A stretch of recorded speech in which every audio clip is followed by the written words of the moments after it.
Hi everyone. நம்ம last கிளாஸ்ல வந்து இண்டஸ் வேலி சிவிலைசேஷன் பத்தி பார்த்தோம். அதோட அடுத்த கட்டமா வந்து வேதிக் ஏஜ் அப்படினு ஒரு பீரியட் இருந்துச்சு. அத பத்தி தான் இந்த கிளாஸ்ல நம்ம பார்க்க போறோம். ஓகேவா? சோ இந்த கிளாஸை வந்து நம்ம 3 செக்ஷன்ஸா பிரிச்சு பார்க்க போறோம். ஃபர்ஸ்ட் வந்து வேதிக் ஏஜ் அப்படினா என்னன்னு நம்ம பார்த்துட்டு அத வந்து ரெண்டு பகுதிகளா பிரிச்சு early வேதிக் பீரியட், லேட்டர் வேதிக் பீரியட் அப்படினு நம்ம பார்க்க போறோம். ஓகேவா? சோ ஃபர்ஸ்ட் நம்ம வேதிக் ஏஜ் அப்படினா என்னன்னு ஒரு இன்ட்ரோடக்ஷன் பார்க்கலாம். ஸோ அரவுண்ட் 1500 BCEல வந்துட்டு நம்ம லாஸ்ட் கிளாஸில் பார்த்த இண்டஸ் வேலி சிவிலைசேஷன் வந்து டிக்ளைன் ஆக ஸ்டார்ட் பண்ணியிருக்கு. அதுக்கான ஸ்பெசிஃபிக் ரீசன்ஸ் எதுவுமே நம்மளுக்கு இன்னும் தெரிய வரல. ஸோ அதே காலகட்டத்தில் வந்து இண்டோ ஆரியன்ஸ் அப்படின்னு ஒரு குரூப் ஆஃப் பீப்புள் வந்து இந்த இண்டஸ் வேலியை நோக்கி வர ஸ்டார்ட் பண்ணியிருக்காங்க. அவங்க அந்த இடத்துலேயே செட்டில் ஆகவும் ஸ்டார்ட் பண்ணியிருக்காங்க. ஸோ இந்த இடம் இப்போ எங்கே இருக்குன்னா ப்ரெசன்ட் டேயில் Pakistan, north east India, Bangladesh இந்த மாதிரி இடங்கள்ல தான் இப்போ ப்ரெசன்ட் டே இந்த வேதிக் பீரியடோட செட்டில்மெண்ட்ஸ் எல்லாம் இருக்குது. ஓகேவா? ஸோ அந்த வேதிக் ஏஜ் வந்து நம்ம அப்போது கரெக்டாக சொல்லணும்னா ஒரு 1500 BCE டைமில் வந்து ஸ்டார்ட் ஆகிருக்கு. ஓகேவா?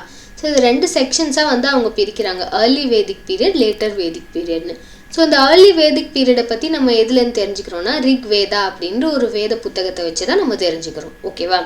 ஸோ இந்த 1500லேருந்து 500 BCE வரைக்கும் இந்த வேதிக் பீரியட் வந்து லாஸ்ட் ஆயிருக்கு. அதை பற்றி தான் இந்த கிளாஸில் நம்ம பார்க்க போகிறோம். ஸோ இதை எதுக்கு நம்ம வேதிக் ஏஜ் அப்படின்னு சொல்கிறோம்னா, இந்த 4 வேதாஸ் அப்படின்னு ஒரு புக்ஸ் இருக்குது. அந்த புக்ஸ் வச்சு தான் அந்த காலத்து மக்கள் எப்படி வாழ்ந்தாங்க, என்ன பண்ணியிருக்காங்கன்னு நம்ம வந்து தெரிஞ்சுக்கிறோம். ஸோ அதனால தான் இது வேதிக் ஏஜ் அப்படின்னு சொல்கிறோம். வேதம் அப்படின்னா சான்ஸ்கிரிட்டில் நாலேஜ் அப்படின்னு அர்த்தம். ஸோ அந்த வேதாஸ் வச்சு தான் நம்மளுக்கு ப்ரெசன்ட் டேயில் இந்தியாவில் நிறைய கம்யூனிட்டிஸ் வந்து வாழ்ந்துட்டுருக்காங்க. அதோட ஒரு அடித்தளமாக வந்து இந்த வேதிக் ஏஜ் இருந்திருக்கு அப்படின்னு நம்ம புரிஞ்சுக்கிறோம். ஓகேவா? ஸோ இந்த வேதிக் பீரியடை வந்து ஹிந்துவிசமோட ஒரு ஃபவுண்டேஷனாக வந்து பார்க்குறாங்க. அதோட ப்ரைமரி சோர்சஸ் வந்து நம்ம எப்படி தெரிஞ்சுக்கிறோன்னா, ஃபஸ்ட்டு வேதாஸ், உபனிஷத் அப்படின்னு சில புக்ஸ், ரிலீஜியஸ் புக்ஸ் மூலயமா நம்ம தெரிஞ்சுக்கிறோம். அதுக்கு ஆர்கியலாஜிக்கல் எவிடன்ஸ்ன்னு பார்த்தீங்கன்னா இந்த மண்பாண்டங்கள் இருக்குது, இன்ஸ்கிரிப்ஷன்ஸ் இருக்குது, அப்புறம் இந்த பீட்ஸு, பாட்ரி, ஆர்டிஃபேக்ட்ஸ் இந்த மாதிரி நிறைய பொருள்லாம் நம்மளுக்கு கிடைக்குது. அதையெல்லாம் ஆர்கியலாஜிக்கல் எவிடன்ஸாக வச்சு இந்த மக்கள் எப்படி வாழ்ந்திருப்பாங்க அப்படின்னு நம்ம தெரிஞ்சுக்கிறோம். ஓகேவா? ஸோ நான் முன்னாடியே சொன்ன மாதிரி ஹிந்து கல்ச்சர் வந்துட்டு இந்த டைமில் தான் ஸ்டார்ட் ஆகிருக்கு அப்படின்னு நம்பப்படுது. ஸோ அதே மாதிரி இப்போ ப்ரெசன்ட் டேயில் வந்து சொசைட்டி எப்படி ஸ்ட்ராட்டிஃபைடாக இருக்குது, எப்படி பிரிஞ்சு இருக்கோ அதுக்கான காரணம் எப்படின்னு நம்ம ட்ரேஸ் பண்ண பார்த்தோம்னா இந்த வேதிக் பீரியடில் தான் ஸ்டார்ட் ஆகிருக்கும் அப்படின்னு ஹிஸ்டாரியன்ஸ் வந்து நம்புகிறாங்க. ஓகேவா? ஸோ இந்த நான் முன்னாடியே சொன்ன மாதிரி வேதிக் ஏஜை வந்து 2 ஏஜாக பிரிக்கிறாங்க, ஏர்லி வேதிக் பீரியட், லேட்டர் வேதிக் பீரியட். ஏர்லி வேதிக் பீரியட் வந்து 1500 to 1000 BCE வரைக்கும் நிலைச்சிருக்கு. அதுக்கப்புறம் வர பீரியடை வந்து லேட்டர் வேதிக் பீரியட் அப்படின்னு சொல்கிறாங்க. ஸோ இது வந்து கிட்டத்தட்ட 500 to 600 BCE வரைக்கும் நிலைச்சிருக்கு அப்படின்னு ஹிஸ்டாரியன்ஸ் வந்து நம்புகிறாங்க. ஓகேவா? ஸோ இனிஷியலாக இந்த வேதிக் பீரியடில் உள்ள வந்த இண்டோ ஆரியன்ஸ் வந்து சப்த சிந்து அப்படின்ற ஒரு இடத்துல தான் வந்து செட்டில் ஆயிருக்காங்க. அதாவது இண்டஸோட 7 ரிவர்ஸ் அப்படின்னு நம்பப்படுற அந்த ரிவர்ஸ் கிட்ட தான் அவங்க வந்து வாழ்ந்திருக்காங்கன்னு சொல்கிறாங்க. ஓகேவா? அதே மாதிரி இதில் வந்து என்ன தனித்துவமான விஷயம்னா, நம்ம இண்டஸ் வேலி சிவிலைசேஷனில் லாஸ்ட் வீக் பார்த்தோம், ஹார்சஸ் வந்து அவங்களுக்கு தெரியல, அதுக்கான ஆதாரங்கள் எதுவுமே இல்லை அப்படின்னு நம்ம பார்த்தோம். ஸோ இந்த குரூப் ஆஃப் பீப்புள் வந்துட்டு ஹார்சஸ் வந்து இன்ட்ரடியூஸ் பண்ணியிருக்கலாம் அப்படின்றத வந்து ஆராய்ச்சி மூலமாக அவங்க சொல்கிறாங்க. ஓகேவா? ஸோ நான் இப்போ முன்னாடி 4 வேதாஸ் அப்படின்னு நான் சொன்னேன் இல்லையா, அந்த 4 வேதாஸ் என்னென்னா ரிக் வேதா, யஜுர் வேதா, சாம வேதா அண்ட் அதர்வ வேதா. ஸோ இந்த 4 வேதாஸ் தான் வந்து ஃபவுண்டேஷன் ஆஃப் ஹிந்துவிசம் அப்படின்னு அவங்க சொல்கிறாங்க. ஸோ ஃபர்ஸ்ட் நம்ம பார்த்தோம்னா ஏர்லி வேதிக் பீரியடில் எழுதப்பட்ட ஒரு நூல் தான் வந்து ரிக் வேதா அப்படின்னு நம்ம சொல்கிறோம்.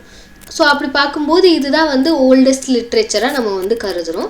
இதில் வந்து எப்படியெல்லாம் வந்து ப்ரேயர்ஸ் ஆஃபர் பண்ணணும், சன்னு, ரெயின் இந்த மாதிரி காடுக்கெல்லாம் வந்து எப்படி ப்ரேயர்ஸ் ஆஃபர் பண்ணணும் அப்படின்றத வந்து இந்த ரிக் வேதாவில் அவங்க எழுதி அதை வந்து ப்ராக்டிஸ் பண்ணிட்டு வந்திருக்காங்க. அந்த காலத்தில் வாழ்ந்த கிங்ஸாக இருக்கட்டும், ப்ரீஸ்டாக இருக்கட்டும், எல்லாருமே இதை தான் ஃபாலோ பண்ணி வாழ்ந்திருக்காங்க. நெக்ஸ்ட் வந்து யஜுர் வேதா அப்படின்ற ஒரு புக் வந்து வருது. இதில் வந்து சாக்ரிஃபைஸ் எல்லாம் எப்படி பண்ணணும், அந்த டைமில் போருக்கெல்லாம் போகும்போதோ இல்லை வந்து கடவுளை வந்து வணங்கும் போதோ சாக்ரிஃபைஸ் வந்து பண்ணியிருக்காங்க ஒரு காமன் ப்ராக்டிஸாக. ஸோ அதெல்லாம் வந்து எப்படி ப்ராக்டிஸ் பண்ணணும் அப்படின்னு யஜுர் வேதாவில் வந்து பார்த்துருக்காங்க. சாம வேதான்னு பார்க்கும்போது இது வந்து மியூசிக்கான ஒரு ஃபவுண்டேஷனாக அவங்க பார்க்குறாங்க. ஸோ இப்போ நம்மளுக்கு தெரிஞ்ச கர்நாடிக் மியூசிக்கோட ஃபவுண்டேஷனாக இந்த சாம வேதா அப்படின்னு நம்ம கருதுகிறோம். ஓகேவா? அதே மாதிரி கடைசி அதர்வண வேதா அப்படின்னு ஒன்று வருது.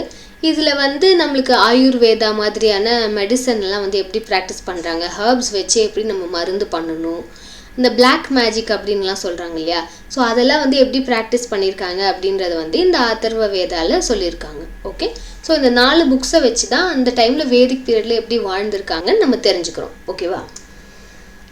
ஸோ இப்போ நம்ம ஏர்லி வேதிக் பீரியட்னா என்ன அப்படின்னு ஒரு ப்ரீஃப் இன்ட்ரடக்ஷன் பார்க்கலாம். ஸோ இவங்க வந்துட்டு கிட்டத்தட்ட ஒரு 2000லேருந்து 1000 BC வரைக்கும் வாழ்ந்திருக்காங்க.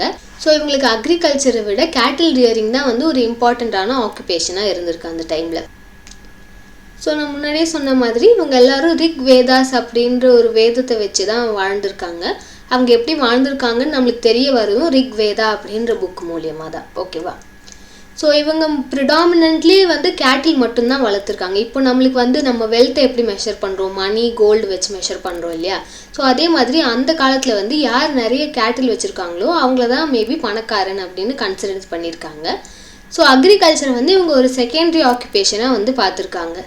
இவங்களுக்கு வந்து ட்ரேட் அண்ட் காமர்ஸ் வந்து அவ்வளோ நிறைய வந்து இல்லை. ப்ளஸ் இவங்களுக்கு வந்து லேண்ட் ஓனர்ஷிப் மாதிரியும் இங்கே வந்து எவிடன்சஸ் நம்மளுக்கு எதுவுமே கிடைக்கல.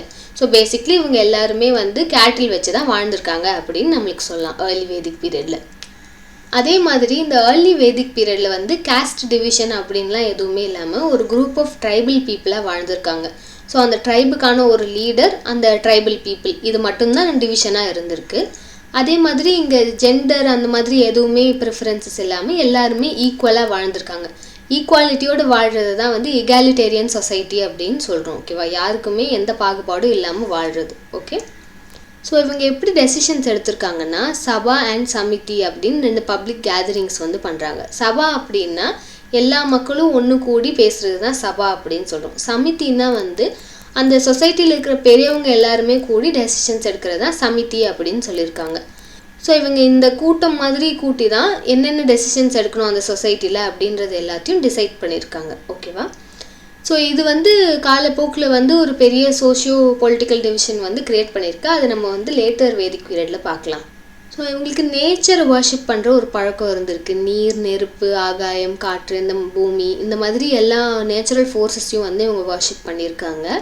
எதுக்காக அப்படின்னா நம்ம இவங்களை வந்து சாமியாக கும்பிட்டா வந்து நம்மளுக்கு மெட்டீரியல் கெயின் கிடைக்கும், ஏதாவது பொருள் எல்லாம் சாமி நம்மளுக்கு கொடுக்கும் அப்படின்னு இவங்க ஒரு நம்பிக்கை வச்சுருக்காங்க. ஸோ அதுக்காக இவங்க ஆடு, மாடு இது எல்லாத்தையும் வெட்டி படையல் மாதிரி கொடுத்துருக்காங்க. ஓகேவா? ஸோ இதெல்லாம் தான் வந்து ஏர்லி வேதிக் பீரியடோட ஒரு சில கேரக்டரிஸ்டிக்ஸாக நம்ம பார்க்குறோம். இப்போது இங்கேருந்து லேட்டர் வேதிக் பீரியட் அப்படின்னு ஷிஃப்ட் ஆகுறாங்க. அதுக்கும் இதுக்கும் என்ன வித்தியாசம் அப்படின்னு நம்ம ஃபர்ஸ்ட் பார்த்துடலாம். ஓகேவா? ஸோ இந்த லேட்டர் வேதிக் பீரியடில் தான் வந்துட்டு அயர்ன் வந்து பாப்புலராக யூஸ் பண்ண ஸ்டார்ட் பண்ணியிருக்காங்க.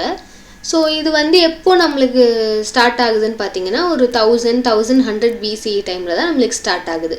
ஸோ இந்த அயர்னை வச்சு இவங்க என்ன பண்ணியிருக்காங்கன்னா நம்மளுக்கு நிறைய இன்ஸ்ட்ருமெண்ட்ஸ் எல்லாம் இப்போ இருக்கு இல்லையா, கத்தி, கோடாரி, அந்த மாதிரி பெரிய பெரிய லார்ஜ் ஸ்கேல் இன்ஸ்ட்ருமெண்ட்ஸ் எல்லாம் வச்சு ஃபாரஸ்ட் எல்லாம் வந்து கிளியர் பண்ண ஸ்டார்ட் பண்ணியிருக்காங்க. ஸோ அந்த ஃபாரஸ்ட் எல்லாம் கிளியர் பண்ணி அக்ரிகல்ச்சரை வந்து ப்ராக்டிஸ் பண்ண ஸ்டார்ட் பண்ணியிருக்காங்க. ஸோ இந்த ஃபாரஸ்ட்டில் எந்த இடத்துல கிளியர் பண்ணியிருக்காங்கன்னா இண்டோ கேன்ஜெட்டிக் பிளெயின்ஸ் அப்படின்ற இந்த கங்கா சமவெளி இருக்கு இல்லையா, ஸோ அந்த இடத்துல வந்து இவங்க ஃபாரஸ்ட் எல்லாம் கிளியர் பண்ணி அக்ரிகல்ச்சரை வந்து பிரைமரி ஆக்குபேஷனாக வந்து ப்ராக்டிஸ் பண்ண ஸ்டார்ட் பண்ணியிருக்காங்க. ஸோ இந்த பீரியடை வந்து பெயிண்டட் கிரேவேர் கல்ச்சர் அப்படின்னு கூட அவங்க சொல்லுவாங்க. ஏன்னா இந்த மண் பாண்டங்களில் வந்து பெயிண்ட் பண்ணி அவங்க இந்த டைமில் யூஸ் பண்ண ஸ்டார்ட் பண்ணியிருக்காங்க. ஓகேவா? ஸோ நம்ம இப்போ சொன்ன விஷயத்துக்கெலாம் நம்மளுக்கு எங்கே எவிடன்சஸ் வந்து நம்மளுக்கு இப்போ கிடச்சிருக்குன்னா உத்தரப்பிரதேஷ், ஹரியானா, ராஜஸ்தான், ஸோ இந்த 3 ஸ்டேட்ஸில் வந்து ப்ரிடாமினண்ட்டாக இதுக்கான எவிடன்சஸ் எல்லாமே நம்மளுக்கு கிடச்சிருக்கு. ஓகே, ஸோ நான் முன்னாடி சொன்ன மாதிரி இவங்க இந்த ஃபாரஸ்ட் எல்லாம் கிளியர் பண்ணி அக்ரிகல்ச்சர் வந்து ப்ராக்டிஸ் பண்ண ஸ்டார்ட் பண்ணியிருக்காங்க. ஸோ இந்த கங்கா, யமுனா ரீஜனில் வந்து ஃபுல்லாக ட்ரீஸ் எல்லாம் கட் பண்ணி அக்ரிகல்ச்சர் ஸ்டார்ட் பண்ணி ரைஸை வந்து ஒரு ஸ்டேபிள் ஃபுட்டாக சாப்பிட ஸ்டார்ட் பண்ணிட்டாங்க. ஸோ இப்போ அவங்களுக்கு ஃபுட்டு இருக்குது, இன்கம் இருக்குது. அதனால் இப்போ இவங்க என்ன பண்ணுறாங்கன்னா அவங்க சொசைட்டியில் வந்து இன்னும் நிறைய ஸ்ட்ராட்டிஃபிகேஷன் வருது. யாரெல்லாம் வந்து நிறைய நிலம் வச்சுருக்காங்களோ இல்லை நிறைய செல்வம் வச்சுருக்காங்களோ அதுக்கேற்ற மாதிரி டெரிட்டோரியல் ஐடென்டிட்டிஸ் வந்து வச்சு பிரிக்கிறாங்க. ஸோ இந்த நிலத்தில் வாழ்கிறவங்கலாம் இந்த மக்கள், இந்த நிலத்தில் வாழ்கிறவங்கலாம் இந்த மக்கள் அப்படின்னு பிரிக்க ஸ்டார்ட் பண்ணுறாங்க. ஸோ இதுக்குள்ளேயே வந்து இன்னும் எக்ஸ்ட்ரா பிரிவினை வருது. ஸோ அந்த பிரிவினையை வந்து வர்ணா சிஸ்டம் அப்படின்னு நம்ம சொல்கிறாங்க. ஸோ இந்த வர்ணா சிஸ்டமில் வந்து 4 கேட்டகரிஸ் இருக்குது. பிராமணா, சத்ரியா, வைஷ்யா, சூத்ரா அப்படின்னு 4 கேட்டகரிஸ். ஸோ இந்த பிராமணாஸ்னால் வேதங்கள்லாம் படித்து பூஜை புனஸ்காரம்லாம் பண்ணுவாங்க இல்லையா, அவங்களெல்லாம் பிராமணாஸ் அப்படின்னு சொல்கிறாங்க. சத்ரியானா வந்து இந்த மன்னர்கள், போருக்கு போகிறவங்க, அவங்க எல்லாரையும் வந்து சத்ரியாஸ் அப்படின்னு சொல்கிறாங்க. வைசியஸ்னால் வந்து இந்த ட்ரேட் பண்ணுறவங்க, மார்க்கெட்டில் ஷாப்ஸ் எல்லாம் வச்சுருக்காங்க இல்லையா, அவங்களெல்லாம் வந்து வைசியாஸ் அப்படின்னு சொல்கிறாங்க.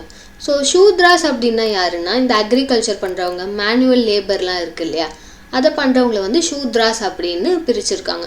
ஸோ இப்படி தான் வந்து சொசைட்டி அந்த டைம்லேருந்து எவால்வ் ஆக ஸ்டார்ட் பண்ணியிருக்கு. இதை தான் வந்துட்டு வர்ணா சிஸ்டம் அப்படின்னு சொல்கிறாங்க. ஓகே, ஸோ அந்த டைமில் எஜுகேஷன் வந்து எப்படி இருந்திருக்குன்னா ரெசிடென்ஷியல் ஸ்கூல்ஸ் மாதிரி இருந்திருக்கு. ஸோ அங்கேயே ஒரு 14 இயர்ஸ் மாதிரி தங்கி படித்து தான் அவங்க வந்திருக்காங்க திருப்பி. ஸோ அந்த டைமில் அவங்க என்னெல்லாம் நாலேஜ் கெயின் பண்ணியிருக்காங்கன்னா வேதாஸ் படிச்சிருக்காங்க. அது போக இந்த ஆர்ச்சரி, ஆர்ட், டான்ஸ், அந்த மாதிரி நிறைய ஆர்ட் ஃபார்ம்ஸும் சேர்ந்து ஒரு ஹோலிஸ்டிக் எஜுகேஷன் வந்து அவங்க அங்கே கெயின் பண்ணியிருக்காங்க. ஸோ இங்கே வந்து குரு வந்துட்டு அவங்களுக்கு சில நாலேஜ் வந்து இம்பார்ட் பண்ணுவாங்க. அதை வந்து அவங்க அப்படியே கேட்டு தெரிஞ்சுப்பாங்க. அது போக சில விஷயங்கள் எல்லாம் வந்து மெமரைஸ் பண்ணி எழுதி அதை வந்து அவங்க பாடமாக படிச்சிருக்காங்க. ஸோ இப்படி தான் வந்து அந்த டைமில் எஜுகேஷன் வந்து ஸ்டார்ட் பண்ணியிருக்காங்க. அதே மாதிரி இந்த குருன்ற பர்சன் வந்து ரொம்ப ரொம்ப ரெஸ்பெக்டபிள் பர்சன். அவங்க என்ன சொன்னாலும் வந்து அந்த ஸ்டூடெண்ட்ஸ் வந்து கேட்டுப்பாங்க. அந்த அளவுக்கு ஹை ஸ்டேட்டஸ் வந்து குருவுக்கு கொடுத்துருக்காங்க. ஸோ இதே டைமில் தான் வந்து சயின்ஸ் அண்ட் டெக்னாலஜி வந்து எவால்வ் ஆக ஸ்டார்ட் ஆகிருக்கு. ஸோ அஸ்ட்ரானமி அப்படின்னு சொல்கிறாங்க இல்லையா, அந்த சோலார் சிஸ்டம், யூனிவர்ஸ், கான்ஸ்டலேஷன்ஸ் எல்லாம் படிக்கிறது. அது போக இந்த சோலார் சிஸ்டமில் இருக்கிற சன்னு, பிளானட்ஸோட பொசிஷனிங் வச்சு கேலண்டர்ஸ் வந்து எவால்வ் ஆகிருக்கிறது. இது எல்லாமே இந்த பீரியட் தான் ஸ்டார்ட் ஆகிருக்கு அப்படின்னு நம்ம சொல்கிறோம் இந்தியாவில். ஸோ அது போக ஆரியபட்டா தான் 0 கண்டுபிடிச்சாரு அப்படின்னு நம்ம சொல்கிறோம் இல்லையா. ஸோ அவர் வந்து இந்த பீரியட்லாம் வாழ்ந்திருக்காரு அப்படின்னு சொல்கிறாங்க. ஆல்சோ கான்செப்ட் ஆஃப் இன்ஃபினிட்டி கூட இந்த பீரியட் தான் ஸ்டார்ட் ஆயிருக்கு அப்படின்னு நம்மளுக்கு தெரிய வருது. ஸோ ஆயுர்வேதா அப்படின்ற ஒரு சிஸ்டம் ஆஃப் மெடிசன் வந்துட்டு இந்த டைமில் தான் நம்மளுக்கு எவால்வ் ஆயிருக்கு. அதாவது மூலிகைகள் வச்சு எப்படி நம்ம மருந்து தயாரித்து நோயெல்லாம் குணப்படுத்தலாம் அப்படின்றத வந்து ஒரு சிஸ்டமாக இங்கே கொண்டு வந்து ஃபாலோ பண்ண ஸ்டார்ட் பண்ணியிருக்காங்க. அதே போல் அயர்ன் வந்து இவங்க யூஸ் பண்ணி நிறைய டூல்ஸ் எல்லாம் டெவலப் பண்ண ஸ்டார்ட் பண்ணியிருக்காங்க. அது இந்த பீரியட் தான் நடந்திருக்கு அப்படின்னு நம்மளுக்கு தெரிய வருது ஹிஸ்டாரிக்கல் எவிடன்சஸ் மூலிமா. ஓகேவா. ஸோ இவங்க எப்படி இந்த பீரியட் வந்து இவ்வளோ ஃப்ளரிஷ் ஆகிருக்கும் போது இவங்க கண்டிப்பாக ஒரு டிக்ளைனையும் வந்து சந்திச்சிருப்பாங்க. அது வந்து எப்படி ஸ்டார்ட் ஆகிருக்கும் அப்படின்னு இவங்க சொல்கிறாங்க. ஃபர்ஸ்ட் வந்து சோஷியோ பொலிட்டிக்கல் சேஞ்சஸ். நம்ம முன்னாடி பார்த்த மாதிரி இவங்க ஒரு ட்ரைபல் பீப்புளாக வாழ்ந்திருக்காங்க. அதுக்கப்புறமா இவங்களுக்கு நிறைய ஃபுட்டெல்லாம் கிடைக்க ஸ்டார்ட் பண்ண உடனே இவங்க நிறைய டெரிட்டரிஸாக பிரிஞ்சு போக ஸ்டார்ட் பண்ணுறாங்க. ஸோ அந்த டெரிட்டரிஸ்னால வந்து நிறைய சோஷியோ பொலிட்டிக்கல் டிஃப்ரென்சஸ் வருது. நம்மளுக்கு வர்ணா சிஸ்டமும் டெவலப் ஆக ஸ்டார்ட் பண்ணுது. அதே மாதிரி உங்களுக்கு நிறைய நாலேஜும் வந்து கெயின் பண்ண ஸ்டார்ட் பண்ணுறாங்க. ஸோ இது மூலியமாக ஒரு ஸ்ட்ராட்டிஃபைட் சோஷியோ பொலிட்டிக்கல் சிஸ்டம் வந்து டெவலப் ஆகி நிறைய பிரிவினை ஸ்டார்ட் ஆகுது அப்படின்னு நம்ம பார்க்குறோம். ஸோ இன்னொரு ரீசன் வந்து என்னென்னு பார்த்தோம்னா இவங்க வந்து இண்டஸ் அப்படின்ற அந்த சிந்து சமவெளியிலேருந்து அப்படியே இந்த கேஞ்சட்டிக் பிளெயின்ஸ் அப்படின்னு நிறைய இடத்துக்கு வந்து எக்ஸ்பேண்ட் ஆக ஸ்டார்ட் பண்ணுறாங்க. ஸோ இந்த எக்ஸ்பேன்ஷன்னாலேயே வந்துட்டு இந்த பீரியட் வந்து டிக்ளைன் ஆகிருக்கலாம். இன்னும் நிறைய கிங்டம்ஸ் வந்து நெக்ஸ்ட் புதுசாக எவால்வ் ஆகிருக்கலாம் அப்படின்னு அவங்க சொல்கிறாங்க. மகாஜனபதாஸ் அப்படின்ற ஒரு குரூப் ஆஃப் கிங்டம் வந்து இந்த டைமில் தான் எவால்வ் ஆக ஸ்டார்ட் பண்ணுது. ஸோ இந்த டைமில் தான் வந்து இந்த வேதிக் பீரியட் வந்து டிக்ளைன் ஆகி கிங்டம்ஸ் எல்லாம் வந்து அரைஸ் ஆக ஸ்டார்ட் ஆகுது அப்படின்னு வந்து ஹிஸ்டாரியன்ஸ் வந்து நம்புகிறாங்க. ஓகே. ஸோ அப்போது இந்த வேதிக் பீரியட் வந்து விட்டுட்டு போன லெகசி நம்மளுக்கு என்னதுன்னா ஹிந்துவிசமோட ஒரு அடித்தளம் வந்து இந்த பீரியட் தான் வந்து ஸ்டார்ட் ஆகிருக்கு. நம்ம ஃபாலோ பண்ணுற நிறைய ரிலீஜியஸ் ஃபிலாசபிஸ் எல்லாமே வந்து இந்த வேதாஸ்லேருந்து தான் நம்ம எடுத்துக்கிறோம். ஸோ நம்ம கல்ச்சர், சொசைட்டி, டைவர்சிட்டி எல்லாமே வந்துட்டு இந்த வேதிக் பீரியட் தான் ஸ்டார்ட் ஆகிருக்கு அப்படின்றது தான் இந்த சிஸ்டமோட ஒரு முக்கியமான பார்ட்டாக நம்ம பார்க்குறோம். ஓகேவா. ஸோ நம்ம இப்போ என்னெல்லாம் பார்த்தோன்னு ஒரு குயிக் ரிவிஷன் பண்ணிடலாம். ஸோ நம்ம ஃபர்ஸ்ட் பார்க்க போகிறது வந்து வேதிக் பீரியட்னா என்ன அப்படின்றது தான். ஸோ வேதிக் பீரியட் வந்துட்டு ரஃப்லி 1500 BCலேருந்து 500 BC வரைக்கும் லாஸ்ட் ஆகிருக்கு. ஸோ இந்த மக்கள் வந்து அந்த டைமில் வேதாஸ் அப்படின்ற ஒரு புக்கை வந்து எழுதியிருக்காங்க. இந்த வேதாஸ் வச்சு தான் நம்ம இந்த மக்கள் எப்படி வாழ்ந்திருக்காங்க அப்படின்னு தெரிஞ்சுக்கிறோம். அதனால் இது நம்ம வேதிக் பீரியட் அப்படின்னு சொல்கிறோம். ஓகேவா. அப்போது வேதாஸ்னா என்ன அப்படின்னு நம்ம பார்க்கலாம். வேதாஸ்னா வந்துட்டு அது ஒரு collection of religious text. So இதுலேயே ரிக் வேதா, யஜுர் வேதா, சாம வேதா, அதர்வ வேதா அப்படின்னு 4 வேதாஸ் இருக்குது. இந்த வேதாஸ் ஒன்றுத்துலேயும் வந்து ஒரு விஷயம் சொல்லியிருக்காங்க. ஒரு புக்கில் வந்துட்டு எப்படி நம்ம சாக்ரிஃபைஸ் எல்லாம் பண்ணுறாங்கன்னு சொல்லியிருக்காங்க. ஒரு புக்கில் மெடிசின்ஸ் பற்றி சொல்லியிருக்காங்க. ஒரு புக்கில் வந்து மியூசிக்கோட அடித்தளமே இதுதான் அப்படின்ற மாதிரி ஸ்டார்ட் பண்ணியிருக்காங்க. ஸோ இப்படி ஒரு புக்லேயும் வந்து அவ்வளோ விஷயங்கள் வந்து அவங்க எழுதியிருக்காங்க. இது எல்லாத்தையும் தான் நம்ம வேதாஸ் அப்படின்னு சொல்கிறோம். அப்போ ஆரியன்ஸ்னால் யாருன்னு நெக்ஸ்ட் கொஷின் நம்ம கேட்கணும். ஆரியன்ஸ்ன்றது வந்து அந்த குரூப் ஆஃப் பீப்புள். இண்டஸ் வேலிக்கு மைக்ரேட் பண்ணி ஃபஸ்ட்டு அந்த குரூப் ஆஃப் பீப்புளை தான் நம்ம ஆரியன்ஸ் அப்படின்னு சொல்கிறோம். ஸோ இந்த ஆரியன்ஸ் வந்து யாருன்னா ஒரு நொமேடிக் கம்யூனிட்டி, அதாவது ஒரு இடத்த விட்டு இன்னொரு இடத்துக்கு வந்து மைக்ரேட் ஆகி வாழ்ந்துகிட்டே இருந்திருக்காங்க. இவங்களுக்கு வந்து பாஸ்டோரலிசம் ஃபாலோ பண்ணியிருக்காங்க, அதாவது மாடு ஆடு இதெல்லாம் வளர்த்து இவங்க வாழ்ந்திருக்காங்க. காலப்போக்கில் இவங்க அக்ரிகல்ச்சரை வந்து மெயின் ஆக்குபேஷனாக ப்ராக்டிஸ் பண்ண ஸ்டார்ட் பண்ணியிருக்காங்க. ஓகேவா? ஸோ இதே குரூப் ஆஃப் பீப்புள் தான் வந்துட்டு வேதாஸ் வந்து எழுதியிருக்காங்க அப்படின்னு நம்மளுக்கு தெரிய வருது. ஓகே, நெக்ஸ்ட் கொஸ்டின் என்னென்னா வேதிக் பீரியடில் நம்மளுக்கு என்ன டெவலப்மெண்ட்ஸ் நடந்திருக்கு அப்படின்றது தான். ஸோ இந்த டைமில் நம்மளுக்கு என்ன நடந்திருக்கு, வேதாஸ் எழுதியிருக்காங்க. ஹிந்துவிசமோட அடித்தளம் வந்து இந்த இடத்துல தான் ஸ்டார்ட் ஆயிருக்கு. வர்ணா சிஸ்டம் அப்படின்ற ஒரு கான்செப்ட் வந்து இந்த பீரியடை தான் கொண்டு வராங்க அப்படின்னு நம்மளுக்கு தெரிய வருது. அதே மாதிரி ஆயுர்வேதா போன்ற சோர்ஸ் ஆஃப் மெடிசன் எல்லாமே கூட இந்த பீரியடில் தான் நம்மளுக்கு கிடைக்கிது. ஓகே, ஸோ நம்ம லாஸ்ட் கொஸ்டின் பார்த்தோம்னா வேதிக் பீரியட் வந்து இப்போ இருக்கிற இந்தியன் சொசைட்டிக்கு என்ன விட்டுட்டு போயிருக்கு அப்படின்னு நம்ம பார்க்குறோம். ஸோ நம்மளுக்கு வந்து நிறைய லிட்ரேச்சர்ஸ் வந்து அவங்க கொடுத்துருக்காங்க. ஆர்ட் ஃபார்ம்ஸ் எல்லாம் இந்த டைமில் டெவலப் ஆகிருக்கு. மெடிசின்ஸ் எல்லாம் கூட இந்த டைமில் டெவலப் ஆகிருக்கு. அதை விட முக்கியமாக வந்து ஹிந்துவிசம் அப்படின்ற ஒரு கல்ச்சரை வந்து இந்த பீரியடில் தான் ஸ்டார்ட் பண்ணியிருக்காங்க. அதை நம்ம இப்போ வரைக்கும் ஃபாலோ பண்ணுறோம். இன்னொரு முக்கியமான விஷயம் இந்த டைமில் டெவலப் ஆனதுன்னா காஸ்ட் சிஸ்டம், அதாவது வர்ணா சிஸ்டம்னு நான் சொன்னேன் இல்லையா, பிராமணாஸ், சத்ரியாஸ், வைஷ்யாஸ், சூத்ராஸ் அப்படி 4 ஸ்ட்ராட்டிஃபிகேஷன் இருக்கிற ஒரு சிஸ்டம் வந்து இந்த டைமில் ஸ்டார்ட் பண்ணியிருக்காங்க. ஸோ இதுதான் வந்து இந்தியன் சொசைட்டிக்கும் கல்ச்சருக்கும் வேதிக் பீரியட் விட்டுட்டு போன சில இம்பார்ட்டண்ட்டான விஷயங்கள். ஓகே, ஸோ இப்போ இது ஒரு டைம் லைன் மாதிரி நான் உங்களுக்கு போட்டு காமிச்சிருக்கேன். ஃபஸ்ட்டு வந்து ஏர்லி வேதிக் பீரியட் ஸ்டார்ட் ஆகுது. அங்கே வந்து ரிக் வேதா அப்படின்றது வந்து எழுதியிருக்காங்க. அதை வச்சு தான் அவங்க எப்படி வாழ்ந்துருக்காங்கன்னு நம்ம தெரிஞ்சுக்கிறோம். அதுக்கப்புறமா லேட்டர் வேதிக் பீரியட் அப்படின்னு ஒன்று வருது. அங்கே வந்து அயன் டூல்ஸ் யூஸ் பண்ண ஸ்டார்ட் பண்ணுறாங்க. இண்டோ கேஞ்சட்டிக் பிளேனுக்கு வந்து அவங்க அப்படியே மூவ் ஆக ஸ்டார்ட் பண்ணுறாங்க. இந்த எக்ஸ்டென்ஷனை தான் வந்து நம்ம லேட்டர் வேதிக் பீரியட்னு சொல்கிறோம். இந்த இடத்துலேருந்து கிங்டம்ஸ் எல்லாம் உருவாக ஸ்டார்ட் பண்ணுது. வர்ணா சிஸ்டம் வந்து நம்மளுக்கு இந்த டைமில் தான் டெவலப் ஆகுது அப்படின்னு நம்மளுக்கு தெரியுது. ஓகேவா? அதே மாதிரி இந்த பீரியடில் தான் எக்ஸ்ட்ராவாக 3 வேதாஸ் வந்து நம்மளுக்கு கிடைக்குது. யஜுர்வேதா, சாமவேதா, அதர்வண வேதா. ஆயுர்வேதா, ஜீரோ, இன்ஃபினிட்டி மாதிரியான கான்செப்ட்ஸ் எல்லாம் வந்து இந்த லேட்டர் வேதிக் பீரியடில் தான் நம்மளுக்கு கிடைக்குது அப்படின்னு நம்மளுக்கு தெரியுது. ஸோ அப்போது இதை தான் வந்து நம்ம கோல்டன் ஏஜ் ஆஃப் ஹிந்துவிசம் அப்படின்னு நம்ம சொல்கிறோம். ஏன்னா நிறைய லிட்ரரி சோர்சஸ் நம்ம இப்போதைக்கு ஃபாலோ பண்ணுற எல்லாமே வந்து இந்த வேதிக் ஏஜில் தான் வந்து ஸ்டார்ட் ஆயிருக்கு அப்படின்னு நம்மளுக்கு தெரிய வருது. அதனால தான் இது கோல்டன் ஏஜ் ஆஃப் ஹிந்துவிசம் அப்படின்னு நம்ம சொல்கிறோம். ஸோ நாளடைவில் நிறைய கிங்டம்ஸ் எல்லாம் வந்து ஸ்ப்ரெட் ஆனதால் இந்த வேதிக் ஏஜ் வந்து டிக்ளைன் ஆயிடுச்சு அப்படின்னு நம்மளுக்கு தெரிய வருது. ஸோ இதுதான் வந்து டிக்ளைன் ஆஃப் வேதிக் சிவிலைசேஷன் அப்படின்னு சொல்கிறாங்க. ஸோ இதுதான் வந்து வேதிக் பீரியடோட ஒரு இன்ட்ரடக்ஷன். ஸோ இன்றைக்கி கிளாஸ் இதோடு முடிஞ்சிருச்சு. நம்ம நெக்ஸ்ட் கிளாஸில் மீட் பண்ணலாம். தேங்க்யூ.